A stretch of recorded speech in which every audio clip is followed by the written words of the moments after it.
Este programa llega gracias al auspicio de SEI National Compañía Limitada, Seguridad Integral. SEI Group Team, la unión hace la fuerza empresarial. AIMSE, capítulos Brasil, Colombia, Ecuador, Guatemala. Colegio Ecuatoriano de Profesionales de Protección y Seguridad. Intel Forensic GF Solutions. La evidencia habla y muestra el camino. Cumbre Internacional de la Mujer con Seguridad. SIMS 2025.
Bueno, muy buenas noches para toda nuestra audiencia. Bienvenidos hoy jueves 10 de abril del año 2025 a su programa número 27 de En la Mira, Casuística en Seguridad. Si estás en seguridad, no te lo puedes perder. Reciban un cordial saludo de parte de la Asociación Internacional de Miembros de Cuerpos de Seguridad y Emergencias, AIMSE, con sede principal en España, de los capítulos Colombia, Ecuador, Guatemala y Brasil.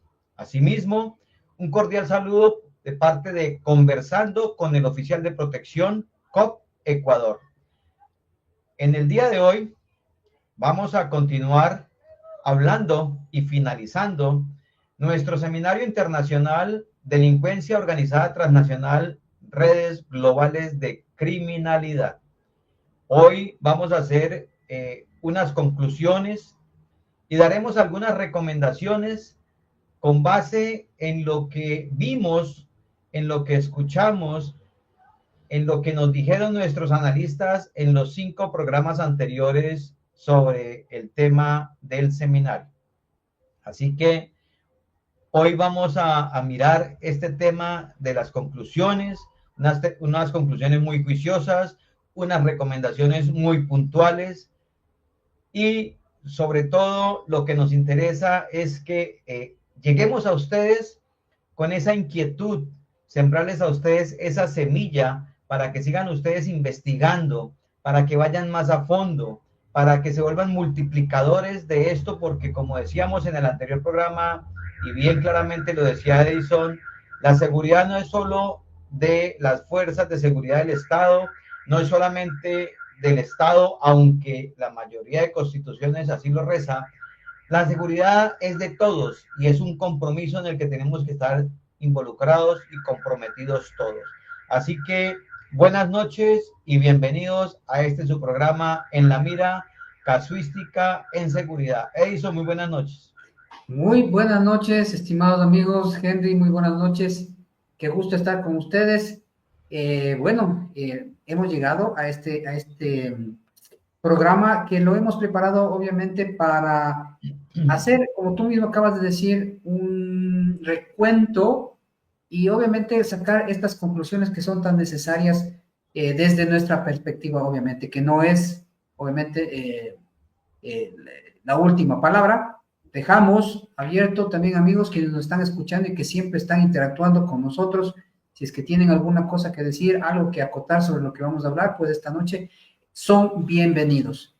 Y bueno, como parte fundamental de lo que tiene que ver justamente con el espíritu del programa, hago recalcar esta situación, ¿no? El programa En la Mira, Casuística de Seguridad, se centra en el razonamiento de casos reales basándonos en principios y estándares nacionales e internacionales en temas de seguridad y protección, apegados con la normatividad vigente en todos los países de una u otra manera que estamos y que ahorita presentes y que forman parte también de la región como tal, ¿no?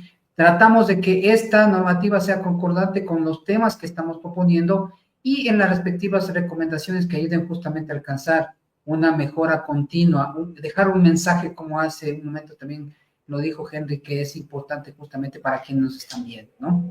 Este programa está dirigido a todo tipo de estudiantes de carreras técnicas, tecnológicas, a todo tipo de profesional en el área de la seguridad y protección y afines a ella, obviamente, y que de una u otra manera, pues, representan esquemas de seguridad que están direccionadas específicamente a los tres niveles, en el operativo, en el táctico y en el estratégico, ¿no?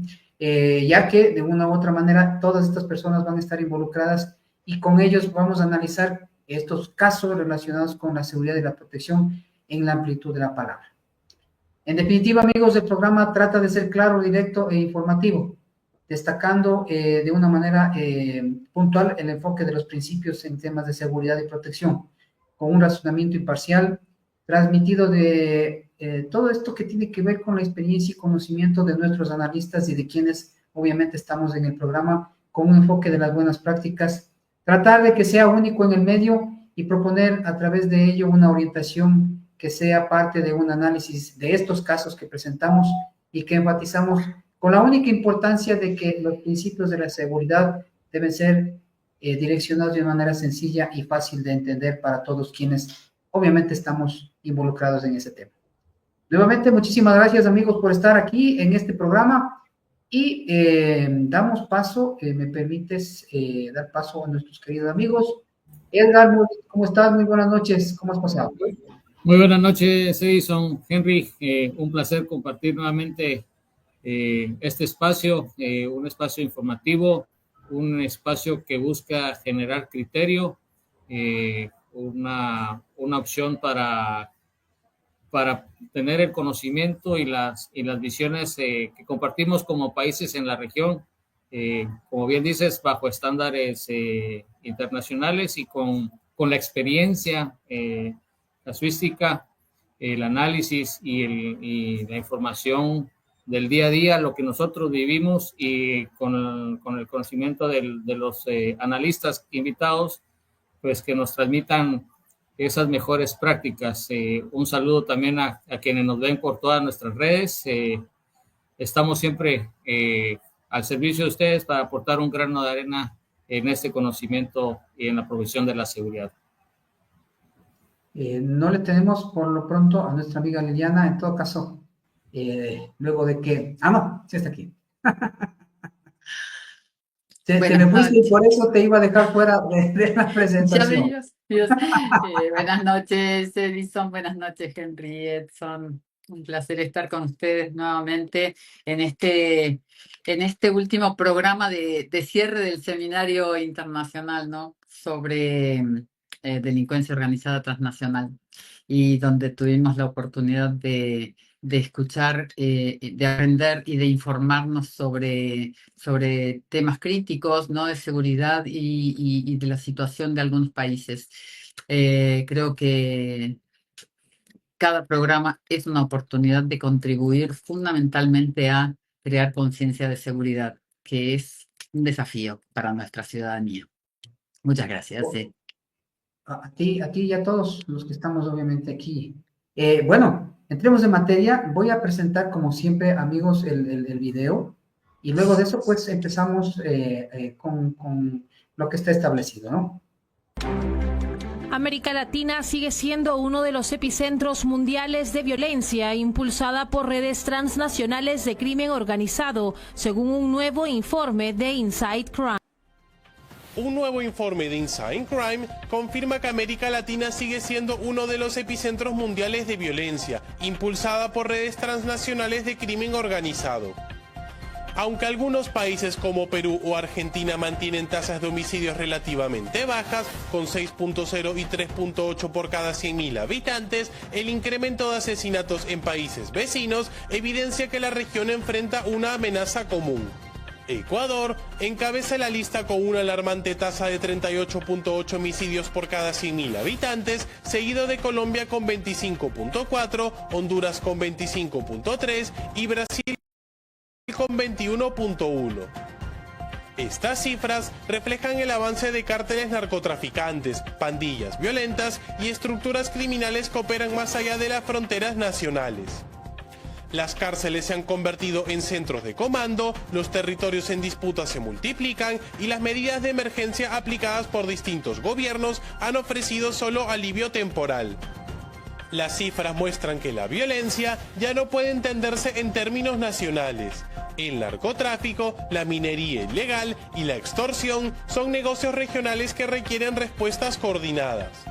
La tendencia muestra que incluso países con bajas tasas de homicidios no están exentos. El crecimiento interanual de asesinatos en Perú fue del 35.9% y en Chile del 20.8%. Sin inteligencia compartida, cooperación judicial y control de flujos ilícitos, la región terminará siendo rehén de organizaciones criminales. Bueno, muy bien. Como bien decía Edison, vamos a hacer en la noche de hoy nuestra presentación con unas conclusiones y algunas recomendaciones muy juiciosas, y para ello cada uno de nosotros vamos a tener un tiempo de 10 minutos y vamos a empezar en la noche de hoy dándole la palabra a Liliana desde Brasil. Así que, Liliana, los 10 minutos son todos suyos. Muchas gracias, Henry. Creo que este video del estudio que hace Inside Crime, como siempre, además de asertivo, es una síntesis bien acabada de la problemática del crimen organizado, de la delincuencia organizada transnacional en América Latina. Creo que, y como otros estudios, como el estudio del riesgo político de América Latina, nos muestran, durante los últimos años, la inseguridad ciudadana asociada al crecimiento, al empoderamiento, a la regionalización, a la diversificación de las economías criminales y a la profesionalización de los propios criminales, se ha tornado el mayor de los riesgos en América Latina. Y yo diría más, el empoderamiento del crimen, al tornarse transnacional, al ultrapasar fronteras, no solamente fronteras físicas, sino fronteras tecnológicas, fronteras digitales, esto ha transversalizado el problema a nivel global. Tanto es así que lo que creo es que cuando vemos tasas más bajas, no solamente de indicadores como homicidios, sino de todas las violencias asociadas al crimen organizado. Cuando vemos que esas tasas bajan, generalmente estamos hablando de gobiernos que han decidido adoptar medidas que, más allá de las medidas judiciales, penitenciarias, políticas, relacionadas al combate al crimen organizado, han adoptado medidas de restricción de derechos, como es el caso de El Salvador, que era, antes de Ecuador, uno de los países más, o el país más violento de América Latina en términos de homicidios, cuantitativamente considerados. Entonces, creo que hoy hablamos de una globalización del crimen transnacional o de la delincuencia organizada transnacional. Sobre esa globalización, lo que hacemos es mantener esquemas burocráticos de cooperación y de intercambio, especialmente de intercambio informativo de inteligencia en tiempo real, que es lo único que permite, de alguna manera, anticiparse y cumplir con la función de la propia inteligencia en el enfrentamiento al crimen. Desde el punto de vista político, desde el punto de vista de los regímenes políticos, estamos realmente atrás, siempre un paso atrás del crimen. Hoy lo que observamos son algunas tendencias bien claras. El crimen organizado ya es el principal motor de las violencias asociadas a las economías criminales, ¿no? La fragmentación de los grupos, tanto en los países más, donde observamos más intensamente la criminalidad organizada, como México, Colombia, Brasil, Ecuador, y atrás de estos países que eran tradicionalmente más, en los que tradicionalmente el crimen tenía menos incidencia, lo que estamos viendo, sí, es un aumento de la incidencia de las economías ilegales dentro de las propias economías legales. ¿Qué es lo que pasa en Brasil, por ejemplo? El tráfico de cocaína, que masivamente generó el mayor volumen de lucro para las organizaciones criminales, hoy pasa a ser complementario de otras economías legales sobre las cuales el crimen está avanzando. Por ejemplo, los combustibles. Por ejemplo, la provisión de servicios. Por ejemplo, Internet. Entonces, tenemos una segunda tendencia asociada a ese problema de las violencias, que es la competitividad por la ocupación de territorio, porque la ocupación de territorios no solamente desafía la soberanía del Estado sobre el territorio, sino que además representa un avance sobre la economía legal. Entonces, es disputa por territorio que representa la disputa por el dominio de mercado, el mercado de la provisión de servicios que tanto los servicios privados, las empresas privadas, como el Estado tienen que proveer a los ciudadanos. En tercer lugar, tenemos una tendencia bien clara de reclutamiento forzado o cooptación voluntaria de menores y adolescentes, que es un problema gravísimo que enfrenta América Latina. ¿Por qué? Porque vivimos en una época donde los adolescentes tienen problemas gravísimos asociados a la violencia, no solamente en las escuelas, asociados a la violencia a nivel ciudadano.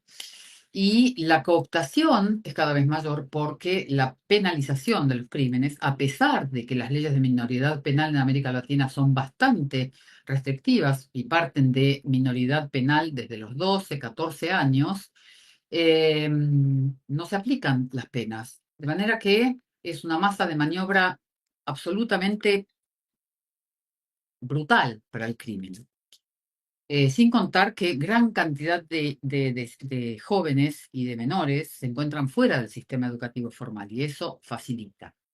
Y luego tenemos un crecimiento absurdo de los crímenes predadores, es decir, la extorsión, el secuestro extorsivo, la contratación de mano de obra barata para crímenes por encomienda, el aumento del sicariato. Y finalmente, bueno, la conexión del crimen organizado con el mercado de criptoactivos, lo cual dificulta mucho más el rastreamiento de las finanzas criminales. Bueno, yo creo que cualquier tentativa de explicar el crecimiento de la delincuencia organizada transnacional, el crimen, a partir de un factor, a partir de un indicador como la tasa de homicidios, eso cae en un reduccionismo. Yo creo que la tasa de homicidios es un indicador, pero no es el indicador más representativo de por qué crece el crimen organizado y de cómo se manifiesta. El crimen organizado, lo que estoy viendo es que explota la propia conducta individual dentro de contextos institucionales, públicos o privados, que se ven por opción o por obligación sujetos a avenirse a la negociación con el crimen. Y esto se manifiesta en todo tipo de actividad criminal pública y privada. Sobornos, pago de coimas, cohecho, malversación de fondos, cooptación de recursos del crimen para financiamiento de campañas políticas, cooptación de recursos del crimen para financiamiento de medios de comunicación social, para financiamiento de campañas en redes sociales, para un montón de situaciones y un montón de negocios que la propia política está habilitando al perder territorio al crimen para avanzar y asumir la provisión de servicios, lo que es muchísimo más grave, porque entonces ahí el crimen organizado está pasando a competir con el Estado o está pasando a sustituir el rol que ya el Estado no presta en las comunidades. Cierro. ¿De qué se trata? Se trata de incapacidad del Estado por déficit de recursos tecnológicos, presupuestarios, humanos, policiales. Se trata de negligencia, porque este crecimiento del crimen lo vemos todos, está todo el tiempo en los medios de comunicación. Nadie ignora que el crimen crece y que nos supera. O estamos naturalizando un fenómeno que está comprometiendo la integridad hasta territorial y soberana del Estado en nuestros países. Creo yo personalmente que se trata de un problema donde la infiltración del crimen en las estructuras institucionales, corporativas, públicas, de todo tipo, avanza porque esto se nutre de la facilitación que la propia conducta humana, la propia conducta del funcionario, público, privado o de donde sea, confiere al rendirse ante el poder económico del crimen. Cuando el poder económico del crimen avanza de la forma en que avanza en el contexto global, es muy difícil hablar de combate al crimen organizado. Creo que inteligencia, seguridad, más que nunca caminan juntas y necesitamos activar los mecanismos políticos, judiciales y legislativos necesarios para tornar esto un enfrentamiento eficaz y eficiente.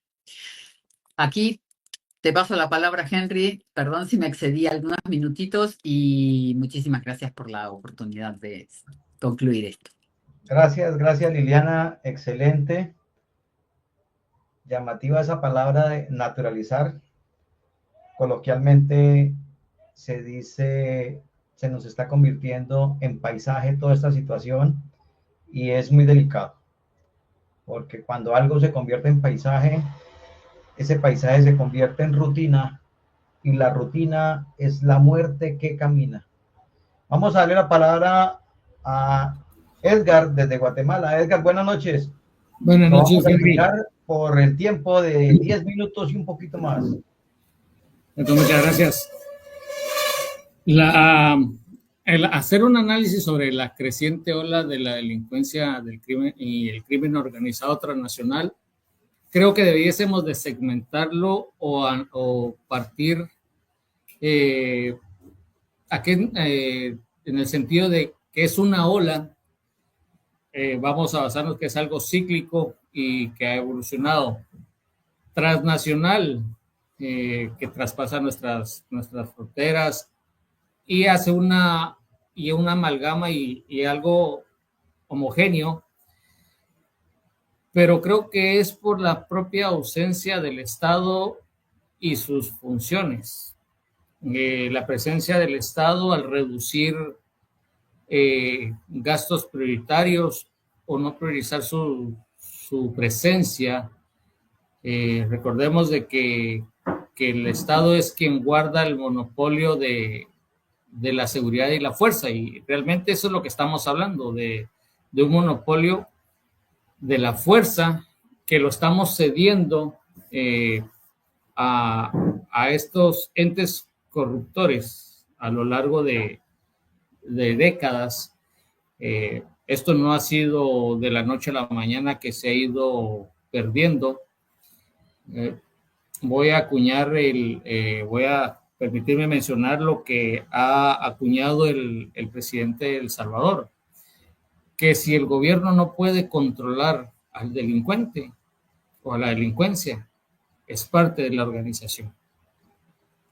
Y analizando esta frase que tiene cierto, bueno, si no es cierto, una gran verdad, de que si el Estado no reacciona o no logra contener estos incidentes, creo que el Estado es también parte de esta situación. ¿Por qué? Porque el ente corruptor necesita un funcionario corrupto, o incluso basándonos también no solo en la cosa pública, sino también en la parte privada. Alguien que necesita pasar un cargamento, que necesita alterar ciertos documentos, que necesita movilizar cierto ilícito, va a necesitar del transporte de alguna agencia, va a necesitar de un agente aduanal. Entonces es un conjunto que fusiona la iniciativa privada con la entidad pública. Y esto afecta a la ciudadanía de a pie, al ciudadano común, porque lo obliga a vivir en un mundo de cero oportunidades, donde la única opción que tiene es ser parte de, o vivir bajo la zozobra de la violencia ciudadana. La parte fundamental, y la hemos visto a lo largo de la historia de nuestros países, que caemos víctimas de esta incidencia.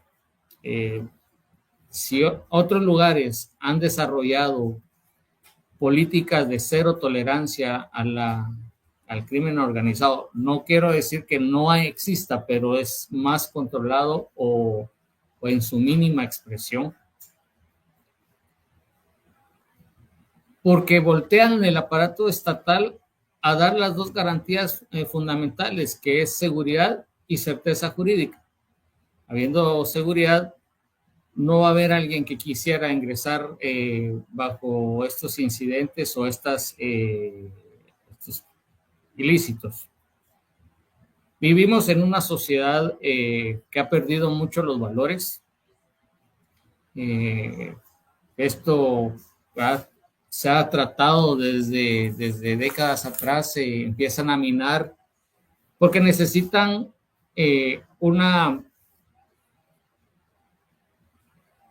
fuerza que integre estas organizaciones, y empiezan a desvalorizar a los pilares fundamentales, la familia, los valores cívicos, el respeto, y es un caldo de cultivo para que se presten a estas organizaciones. Repito, es la ausencia clara del Estado en sus funciones básicas, un una serie o una entidades privadas que se aprovechan de esas vulnerabilidades, generando para sí sus beneficios. Y esto conlleva a que nuestras fronteras sean tan porosas que permitan el tránsito entre países sin ningún control, migración, pandillas, crimen organizado, narcotráfico. Ya es, y lo he dicho anteriormente, esto es crimen incorporado, o sea, es una, o crimen SA. Ya prácticamente es una sociedad anónima, es una corporación lucrativa que se vale de diferentes aristas, pero permean por un Estado que ha permitido o ha dado pauta, evitando o anulando la presencia de las figuras del orden público. Se limitan a distorsionar las funciones del Estado. Y todo esto conlleva a una situación que debe existir una voluntad política para tomar los riesgos que significa enfrentar el crimen como tal. Repito, esto es una existencia o una coexistencia de décadas. Y esto va evolucionando con la tecnología. Hay crimen cibernético, ya las transacciones entran por cadena de bloques, ya es irrastreables. Y lo que está haciendo es de que están generando empresas legales basadas o financiadas con el mismo dinero ilícito.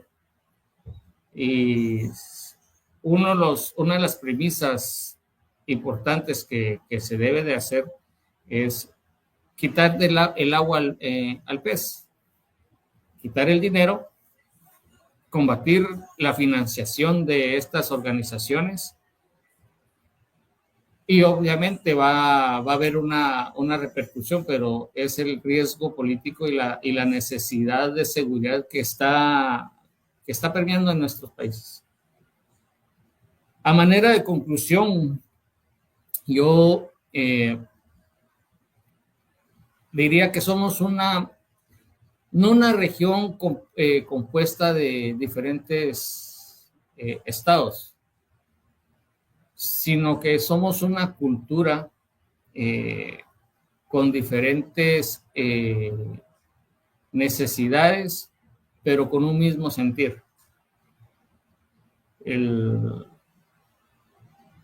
Necesitamos una estructura y una ejecución en tema de seguridad para que el ciudadano genere la misma inversión. Es voluntad política, necesidad de tener los principios y valores y una noción de seguridad como tal. Esto no lo vamos a lograr solos, esto tiene que ser una voluntad de nación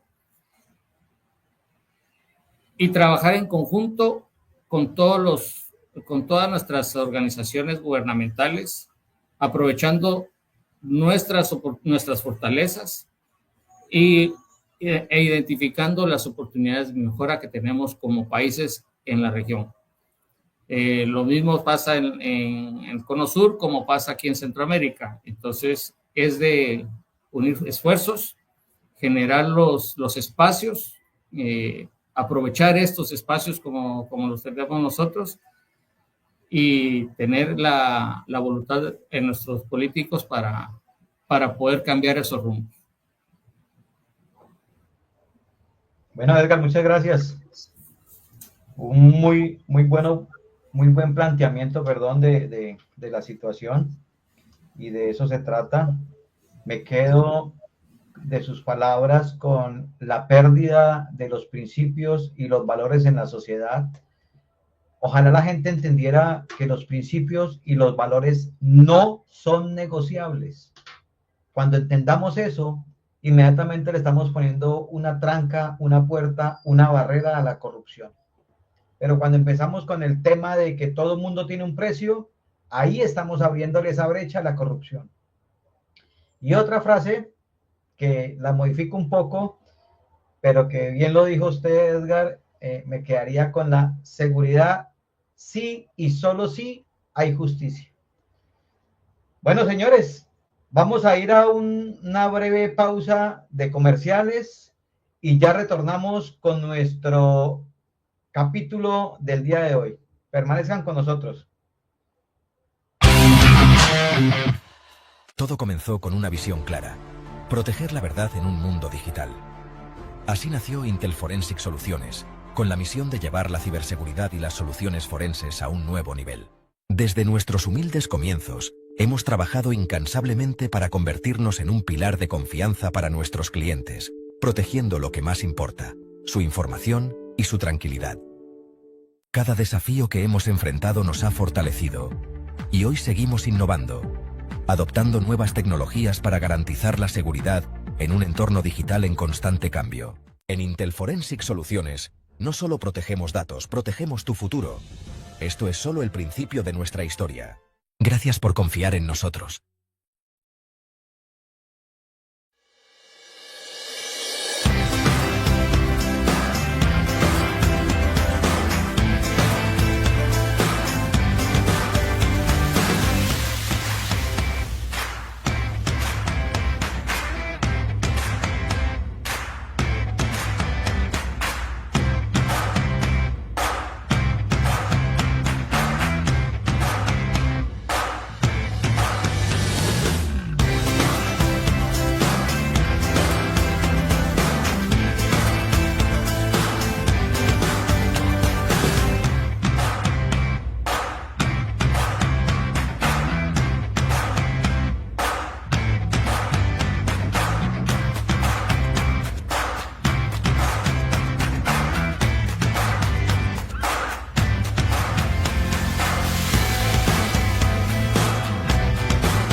Bueno, seguimos con nuestro programa, no sin antes recordarles e invitarlos a que hagan parte de la Cumbre Internacional de la Mujer con Seguridad, que se llevará a cabo en la ciudad de Quito, Ecuador, los días 29 y 30 de mayo de la presente anualidad.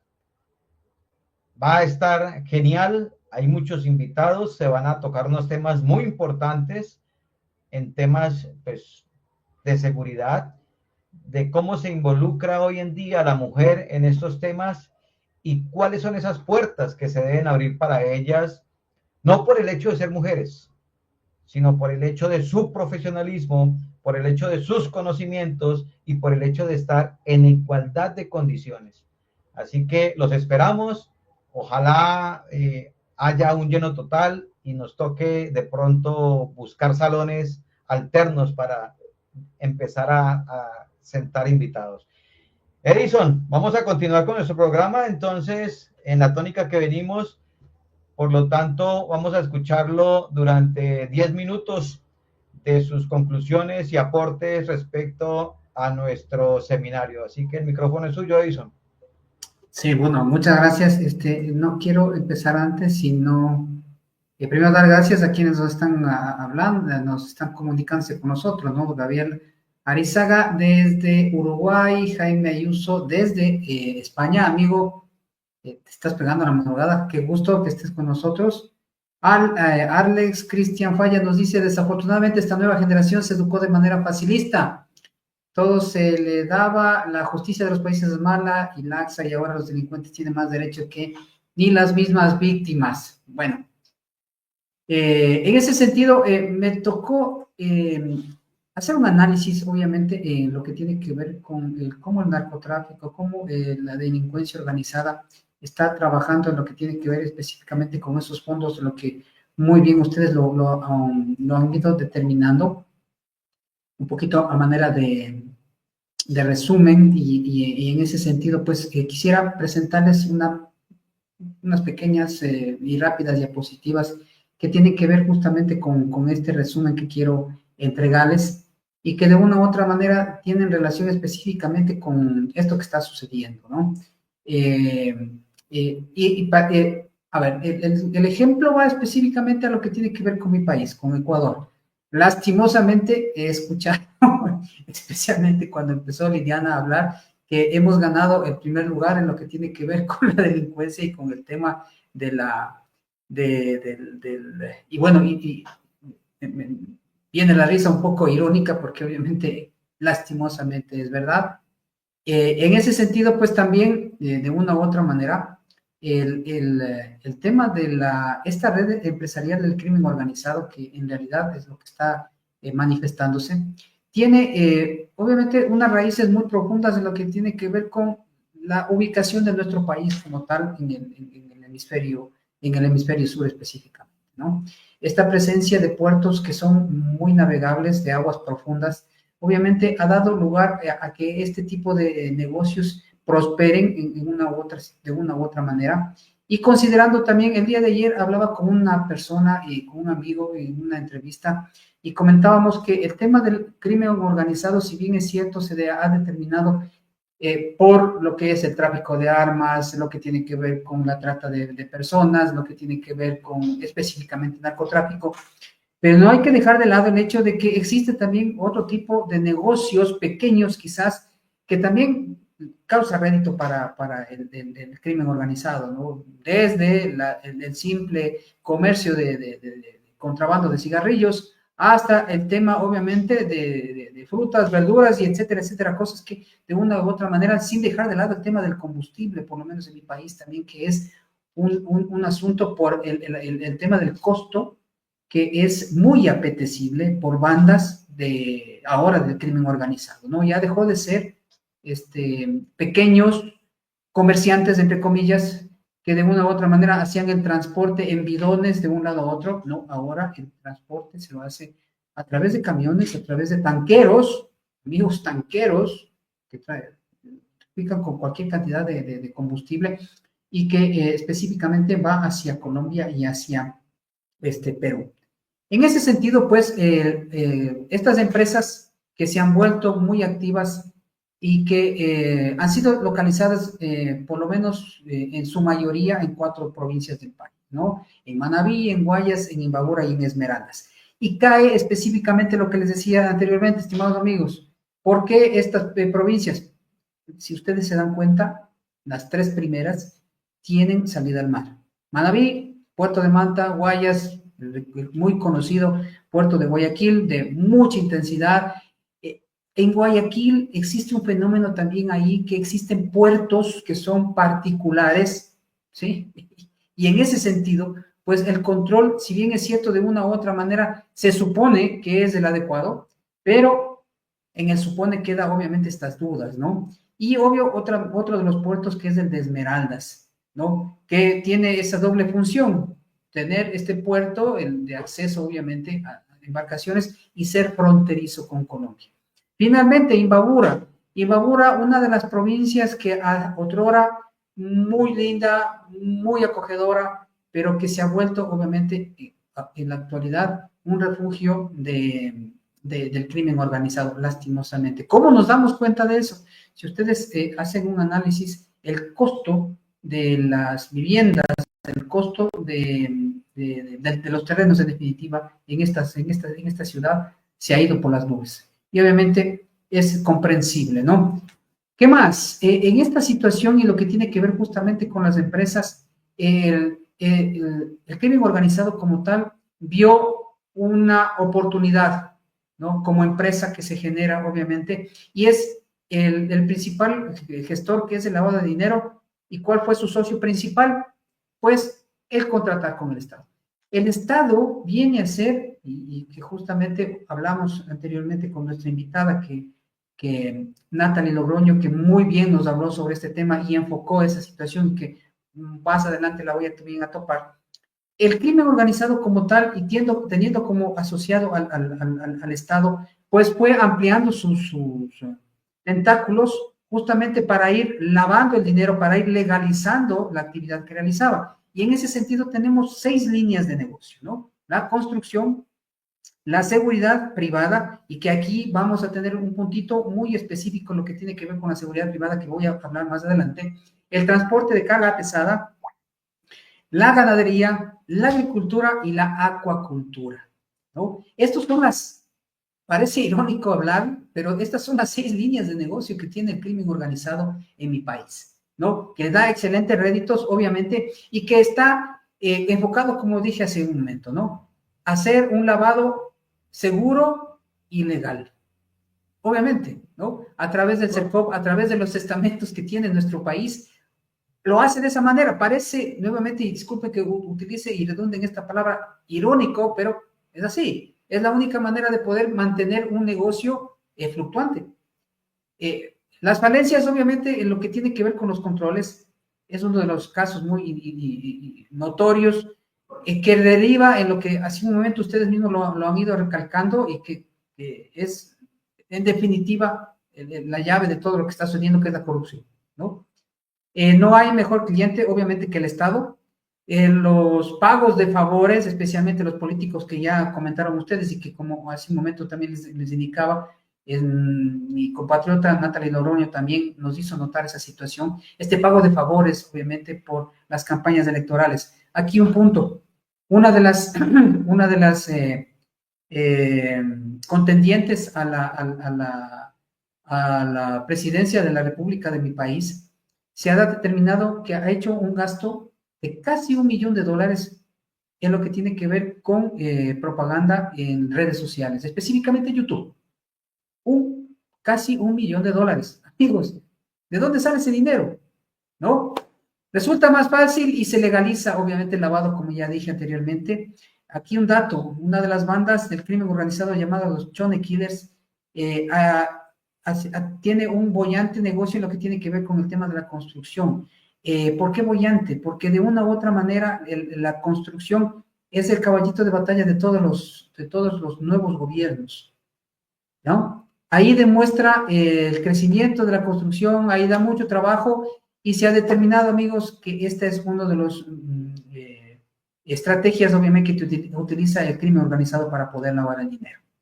Más o menos se tiene el dato que se ha lavado en el año 2023 más de $1.000 millones con el Estado. Más de $1.000 millones con el Estado. Imagínense. Y considerando lo que les había dicho, ¿no? Ya muy rápidamente, espero que esté con el tiempo, la seguridad privada. ¿Por qué hice un hincapié en el tema de la seguridad privada? Porque la protección que se requiere y que requiere el crimen organizado, pues tiene que también ser legalizada, ¿sí? ¿Y cuál fue la mejor vía? Pues constituir o comprar empresas de seguridad privada que le va a dar esta protección legalizada, ¿sí? Bajo normas, bajo los estándares que están obviamente establecidos. Le va a permitir la tenencia y porte de armas legales, ¿sí? Y obviamente también contribuir con el lavado de dinero, y es lastimosamente un fenómeno en aumento en mi país.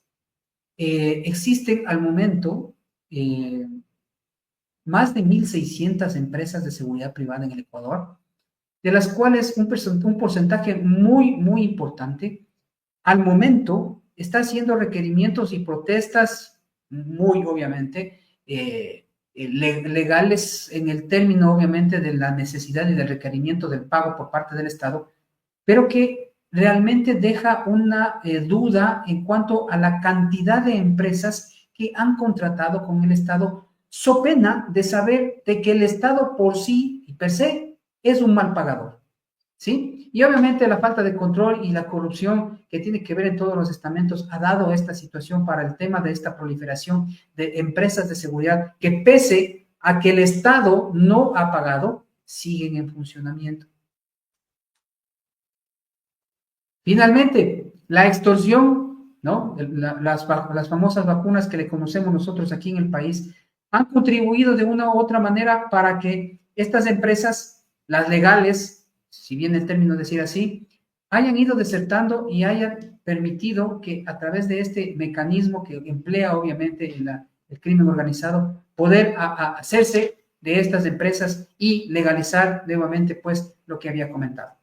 A manera de conclusión y finalizando ya, mis estimados amigos, lo que estoy conversando este instante, creo que la piedra angular definitivamente para poder lograr salir de esto es obviamente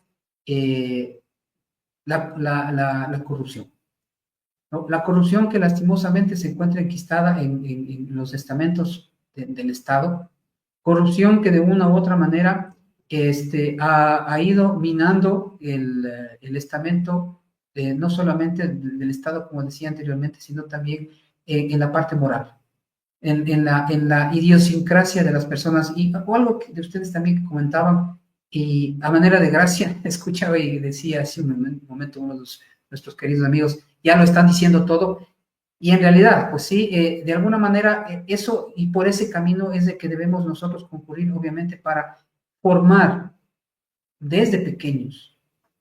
Alguien comentaba hace unos días y me parecía muy positivo el hecho de que la verdadera revolución que se tiene que hacer es en los niños, en los pequeños. Darles esos lineamientos morales fuertes que únicamente van a ser los que permitan que alejar del hecho de que el saber que si tú coimas y si te dejas coimar también, pues estás siendo corrupto. Eso en breves, niñas, amigos, muchas gracias. Continúo. Bien, Edison, gracias. Interesante la presentación que nos hizo y un tema que de pronto no se manejó muy a fondo, pero sí se tocó, es el tema del lavado de activos que usted bien planteaba. Y cuando no hay esa voluntad para ese tipo de control, como bien decía Natalie en su momento de su análisis, es porque, y retomo las palabras que dijo Edgar hace un momento respecto, o citando al presidente de El Salvador, si no hay esa voluntad precisa, definida, seria, de lucha contra el lavado de activos, y se sigue presentando, es porque al interior del Estado, al interior de la institución que tiene que ver con ese control del lavado de activos, algo pasa o por ahí mismo se está entrando. Entonces, muy interesante esos planteamientos. Bueno, voy a presentarles a ustedes mis conclusiones de una manera rápida, aunque gran parte de ellas ya ustedes las han tratado, y eso es lo no tan bueno de cerrar, pero dicen también por ahí que es también importante para finalizar y fijar algunos temas en la mente de quienes nos ven y quienes nos escuchan. Empezaré por decir que Latinoamérica está frente a una marcada consolidación de nuevas dinámicas criminales. Y acordémonos que la seguridad mutua cambia. La seguridad es tan dinámica como es dinámica la delincuencia. Y eso tenemos que tenerlo muy en cuenta, porque nosotros nos ponemos felices cuando encontramos algo, pero resulta que ese algo es por lo menos de 4 o 5 meses atrás, y ya la delincuencia tiene en esos 4 o 5 meses otra actividad nueva y no la hemos descubierto. Desafortunadamente, hay que decirlo, la delincuencia siempre nos lleva por lo menos un paso de delantera. Lo que alguna vez fue considerado en algunos países de la región como una amenaza lejana, hoy en día ya no lo es, y lo hemos podido evidenciar a lo largo de nuestro seminario. Todos los países en nuestra región, Latinoamérica, tienen el problema del crimen organizado transnacional. Hace falta también una verdadera voluntad política, como bien lo han dicho todos ustedes, de la lucha contra el crimen organizado transnacional. A veces se enfocan solamente los estados en combatir la delincuencia común o la delincuencia organizada que existe en cada uno de nuestros países, y dejamos a un lado esa delincuencia organizada transnacional, que es la que realmente nos puede llegar a generar un daño inmenso en las finanzas de nuestros países o de nuestro estado. Y es así y me atrevo a citar lo que se está presentando y hablábamos tras bambalinas entre los cuatro respecto a una situación que se está promoviendo, proyectando, presentando en Ecuador en esta campaña hacia la presidencia, y lo está haciendo la candidata de izquierda, promoviendo la incorporación de 20.000 gestores de paz para que hagan parte de la Policía Nacional en Ecuador. Esos gestores de paz no es otra cosa que aquellos delincuentes que han sido o son o pretenden ser nuevamente incorporados, dejando de pagar sus condenas. Y esto ya pasó en Venezuela con los colectivos bolivarianos. Esto ya pasó en Cuba con las brigadas de respuesta rápida. Esto ya pasó en Nicaragua con los escuadrones de la muerte. Ya pasó en Colombia con la famosa primera línea. Y está anunciado que va a volver a pasar, como están hablando en Ecuador, el año entrante en Colombia con las elecciones. Porque desafortunadamente para la izquierda, y hay que decirlo, sin tornarnos políticos, pero hay que alertar a la gente porque estamos hablando de seguridad, a ellos solamente les interesa apoltronarse, atornillarse y adueñarse del poder del Estado. Entonces desde ya empiezan a gestionar y a mover sus fichas para llevar. Por eso digo que hace falta una verdadera voluntad política de la lucha contra el crimen, y empezamos a disfrazar estos criminales como gestores de paz. Se ha evidenciado que en todos los países de la región, en menor o mayor escala, existe el crimen organizado transnacional. Y allá convergen las organizaciones del común, la delincuencia común, la delincuencia organizada de nuestros países, y empieza a fortalecerse de una u otra forma el terrorismo. Y en alguna ocasión nos preguntaba un amigo desde Costa Rica, en donde no tienen fuerzas militares y que la policía no da abasto y su capacidad de respuesta es reducida, ¿cómo irán a hacer para enfrentar ese delito del narcotráfico, que anteriormente era considerado un país de paso y hoy ya no es solamente de paso? Esa es la dinámica de esta delincuencia transnacional. La delincuencia organizada transnacional amenaza con desestabilizar las instituciones democráticas de la región. A la misma ciudadanía se aprovechan de la ineficacia del Estado para combatirlos, y por ello se afianzan, se crecen, se empoderan, y si hay alguien que les haga frente, tienen sus herramientas para sacar la corrupción que le han hecho y callarlo. No tienen ideología, es algo muy importante. A ellos no les interesa si el que está en el gobierno de turno es de derecha, de centro o de izquierda. Para ellos no tiene importancia. La importancia para ellos es que puedan hacer sus negocios y que sus tentáculos de la corrupción los toquen, los permeen profundamente para que no puedan llegar a decir absolutamente nada.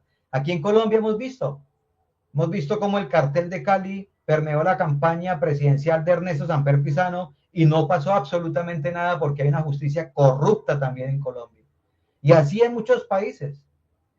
Aquí, últimamente, con nuestro presidente también se evidenció violación de topes y ahora están jugándose las fichas para que los términos se venzan y no haya ningún tipo de sanción al entonces candidato, hoy presidente, por esa violación de topes, como bien decía Edison, de esos miles de millones de dólares allá. Aquí sucede lo mismo y por eso concluimos de que es un mal generalizado en la región. El esfuerzo de los gobiernos en los diferentes niveles, es decir, desde el Estado, en los departamentos o provincias, en los municipios, tiene que ser contundente, tiene que ser decidido y debe ser un aliado de las fuerzas de seguridad para poder poner un alto a esa delincuencia transnacional que se está fomentando, que se está generalizando y que se está arraigando en cada uno de nuestros países. Combatir el crimen organizado transnacional en la región es un gran desafío y tiene que tener un enfoque integral, porque esto no es solamente de las fuerzas de seguridad del Estado. Esto tiene que tener un enfoque integral donde confluyan la parte social, la parte económica, la parte política, que es la que nunca quiere untarse del tema, ¿no? Donde hayan programas realmente decisivos que generen trabajo, generen empleo, y no el populismo, porque ya cuando se presentaron las deportaciones de los Estados Unidos hacia los países de la región, todos los gobiernos salieron a decir que tenían trabajo para los que iban a ser deportados. Pasó el boom de las deportaciones y vayamos a ver en qué quedó. Es importante también fortalecer la cooperación internacional mediante un intercambio real, eficaz y efectivo de inteligencia, de compartir esas bases de datos que se tienen en ciertos países respecto a las organizaciones criminales, como por ejemplo el Tren de Aragua, para poder dar captura a estos cabecillas. Desafortunadamente tenemos un vecino en nuestra región que para nada colabora y según sus últimas declaraciones del señor Maduro y del señor Diosdado Cabello, son los que auspiciaron la ida del Tren de Aragua hacia los Estados Unidos y hacia toda la región, dicho por ellos mismos.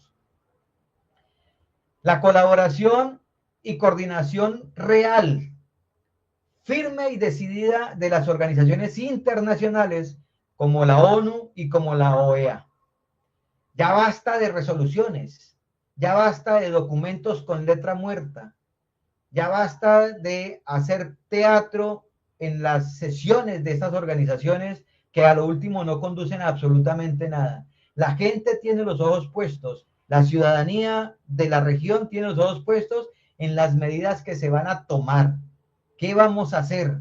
Ya basta, reitero, basta de resoluciones de 30 y 40 hojas que nadie lee y que no conducen a absolutamente nada. Estas organizaciones desafortunadamente se burocratizaron y algunas cogieron ese giro o esa ola rosada o ese giro a la izquierda y son las que más pelean por los derechos humanos de los delincuentes, sin tener en cuenta los derechos humanos de las personas que se convierten en víctimas de esta delincuencia transnacional.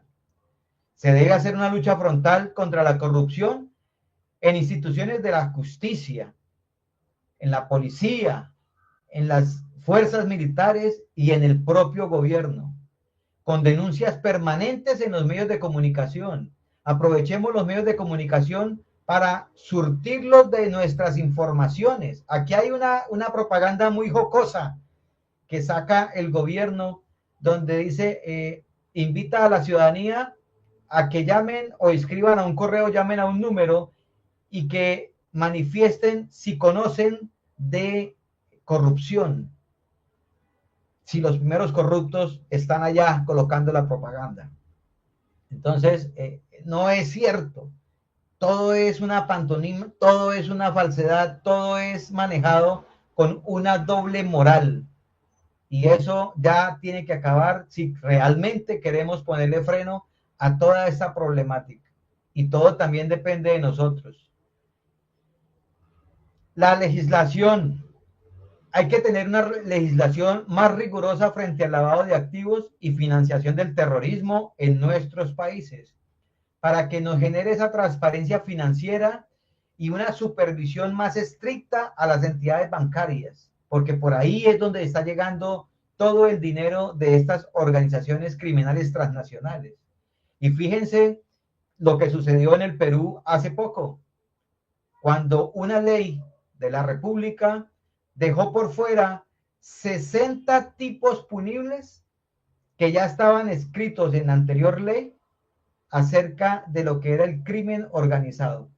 Es decir, abrió las puertas a que una cantidad de delincuentes no sean perseguidos por la justicia. Y eso fue lo que generó revueltas, apedreadas y etcétera, situaciones, desmanes y etcétera que se presentaron en Lima en este mes anterior. Entonces, como conclusión, la lucha contra el crimen organizado transnacional en Latinoamérica debe ser de forma integral. Debe haber una combinación de enfoques de seguridad, con fortalecimiento del Estado de Derecho, un desarrollo económico firme y decidido en lo social, una cooperación internacional real de los organismos de seguridad como la Interpol, pero que realmente se vea este actuar, sin sesgos, sin tapados, sin yo no le paso esto porque entonces el triunfo o el positivo, como dicen los policías, va a ser de esta entidad y no va a ser de nosotros, o lo va a mostrar tal país y no lo vamos a mostrar nosotros. De eso no se trata. Se trata de ponerle un alto a la delincuencia organizada transnacional que harto daño nos ha venido haciendo y lo que falta por encontrar. Esas son mis conclusiones y recomendaciones y nuevamente retorno a todos ustedes ahí en estudio. Bueno, muchas gracias, Henry. Realmente pienso que ha sido muy positivo esto que estamos haciendo. No lo olviden, amigos, quienes nos están escuchando, en las redes sociales también lo vamos a dejar estipulado. Vamos nosotros a generar un certificado por... van a haber dos tipos de certificados, un certificado por la participación y obviamente un certificado que tenga que ver únicamente por haber asistido. El certificado de participación va a tener un costo no muy oneroso, que obviamente vamos a determinar en un valor de $5 para quienes lo deseen. Y si no, pues obviamente entregaremos nada más que un certificado por haber asistido. Bueno, no quiero minimizarlo tampoco, ¿no? Pero en todo caso, pienso que las dos situaciones son muy importantes. Y no se olviden, por favor, les hemos puesto en redes el correo al cual tienen que escribir para determinar cuál de los dos certificados desean.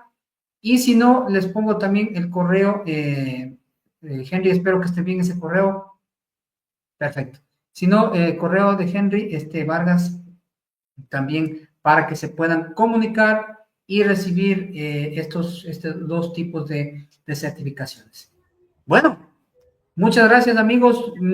Quiero despedirme, pero no sin antes escuchar las palabras de cierre. Empecemos por las damas. Liliana.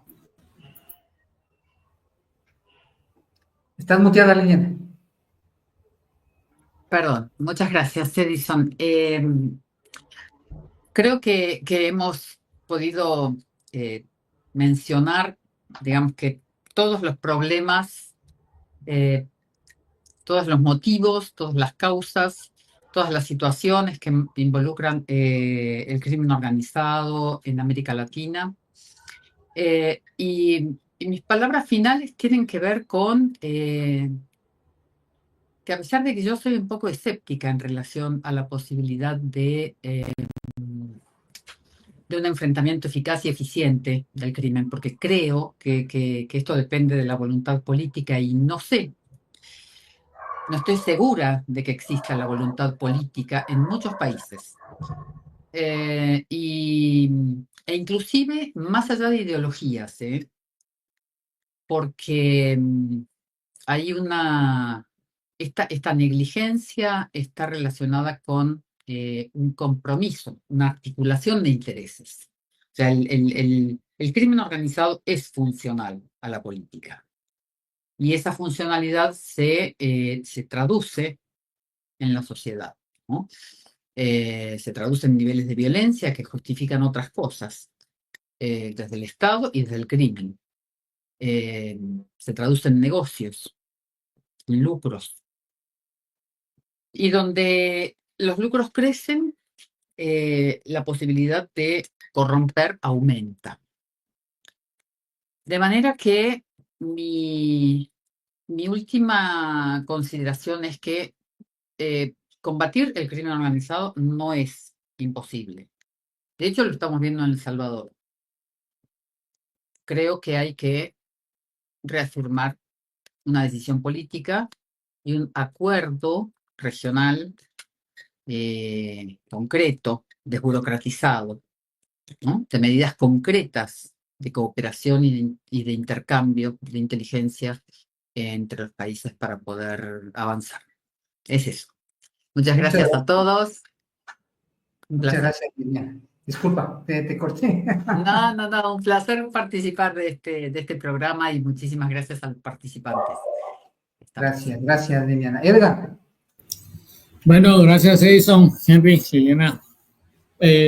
A manera de conclusión y mis últimas ideas y líneas en esto, debe de haber cooperación. Están los órganos creados multinacionales, pero siempre voy a mantener la línea de que si no hay voluntad política y si no se ataca el dinero de la fuente de ingresos o el interés primario del crimen organizado, no va a llegar. Por acá en mi país decimos, o en otros lados, una golondrina sola no hace verano. Y un puntito, un país en la región que esté haciendo bien las cosas y hay otro país por otro lado, creo que no va a permear. Tal vez para ellos es una transferencia del riesgo, pero si queremos como región, Latinoamérica, Centroamérica, creo que debemos de unirnos, pero unirnos en serio, sin intereses y sin banderas. Es un combate frontal al crimen y mantener la voluntad, los valores, los principios de la juventud, que son los que van a llevar a cabo esta tarea que nosotros tenemos que iniciar. Es un placer por contar con ustedes. Gracias a la invitación de permitirme expresarme acá en este programa. Y pues estamos pendientes y siempre en la mira. Sí, en la mira, por favor. Bueno, le dejo Henry, la finalización. Hay un mensajito por ahí y le dejo el cierre. Gracias, Edison. Primero, pues agradecerle a nuestra audiencia por habernos acompañado durante este seminario internacional con un tema álgido, un tema que está y permanece desafortunadamente en nuestro radar, como dice Edgar, en la mira. Invitarlos nuevamente a partir del día 24 de abril para nuestro siguiente seminario internacional, donde vamos a tratar el tema de seguridad ciudadana y tendremos algunos subtemas, como por ejemplo corrupción y su afectación a la seguridad ciudadana. Vamos a hablar de CPT, como la prevención del delito a través del diseño ambiental. Vamos a ver las funciones de la fuerza pública y seguridad privada en la prevención del delito y las garantías de la seguridad ciudadana. Miraremos también violaciones a los derechos humanos por el deterioro, de la seguridad ciudadana y algunos otros más. Así que desde ya los invitamos a nuestro nuevo seminario. Dentro de 8 días es Jueves Santo. Desde ya les deseamos una Semana Santa de regocijo para quienes son cristianos católicos, que entren en ese recogimiento espiritual. A quienes no lo son, pues de la misma manera es un tiempo donde sirve para el descanso, para la recapacitación, reorientar pensamientos, direccionar nuestras funciones y etcétera, etcétera, etcétera. Agradecerle también a Liliana desde Brasil, a Edgar desde Guatemala, Edison desde Ecuador. Siempre estamos ahí haciéndole frente mejor a todas estas problemáticas, trayéndolas a ustedes de la manera más sencilla para que ustedes las comprendan y, como decía desde un principio, se conviertan en aquellos multiplicadores de la sociedad. Hagamos gobernanza y así podemos exigir gobernabilidad. Muchas gracias, Edison. Le devuelvo el micrófono. Bueno, sí, nuevamente agradecido por su tiempo, Liliana, Edgar, Henry y bueno, y a todos quienes nos han escuchado, ¿no? Nada más una cuña a mis compatriotas. Este domingo hay que votar con la cabeza y con el corazón. Estamos en un tiempo muy complicado y en ese sentido pues creo que hay que ser muy responsables con el futuro del país, de mi país, de Ecuador y de la región.